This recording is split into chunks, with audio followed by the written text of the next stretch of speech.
সম্মানিত যুৱক আমাৰ সদস্য নয়নমণি বুঢ়াগোহাঁই আৰু বাইদেউ আমি দুআষাৰ মন্তব্য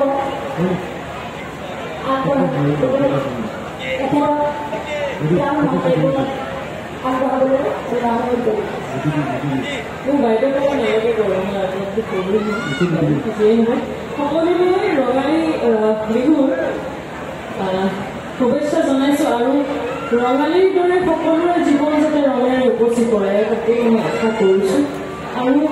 অথনি আহিছোঁ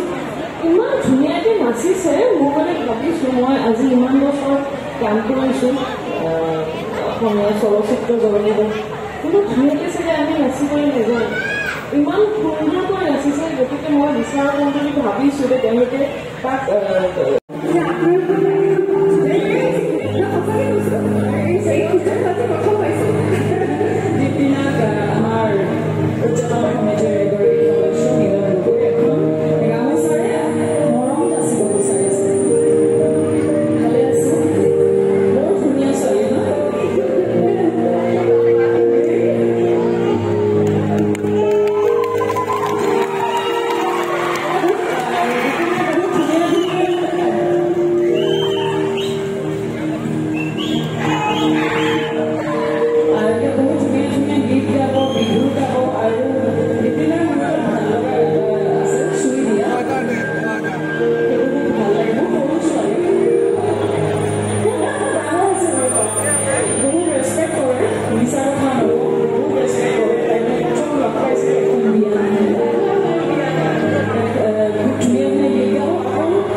শ্ৰদ্ধা জ্ঞাপন কৰিছোঁ